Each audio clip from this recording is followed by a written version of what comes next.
I came, what I saw was villages literally submerged underwater, which as a sight was quite a tragic sight. But I must admit, now that the water's gone, it looks much worse. You can physically see the devastation. You can see the homes completely destroyed. You can see literally the houses, just down into rubble.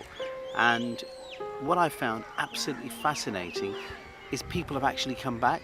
And as I've been walking around, I've been asking myself, what have they come back to? Because there's absolutely nothing left. What's really important, I think, for people who have supported Islamic Relief, this is really the opportunity to see their money at work, to see the importance that that money will do, because these people need their lives put back, they need their dignity back, and most importantly, we need to give them a platform so they can start to rebuild again.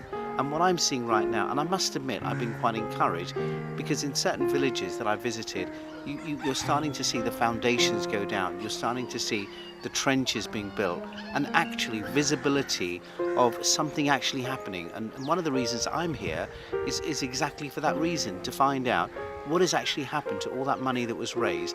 And you're now starting to see the beginnings of that. This is not something that's going to happen in a day or a week or a month. We're talking about mass-scale reconstruction. This is a long-term project, but most importantly, what I can certainly say is there is visibility of things happening.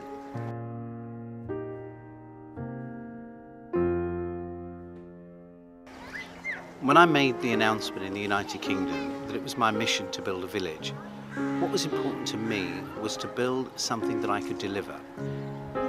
And I was very conscious that I wanted to make a statement that had every opportunity of being delivered. What I've been doing in the last 2 or 3 days is every day I'm up at 8 o'clock in the morning, I'm out and I'm looking at village after village. And what I'm trying to do is to find a village that captures my imagination, where, I want to help people who really have no other option. I also want to build a village that can be rebuilt. A village like this, where you can start to see people start to get a reassemblance of their life back. The biggest problem they have is they don't have the money for materials. So I'm really confident that in the 4 days that I gave myself to come here, I will make that decision. But deciding on which village is a very tough journey.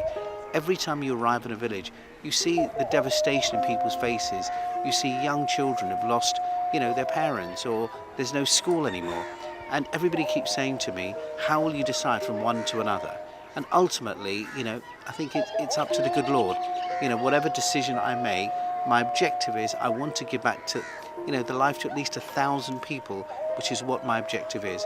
But I'm confident that inshallah I will deliver that pledge. But it's Islamic Relief that's going to rebuild that village for me.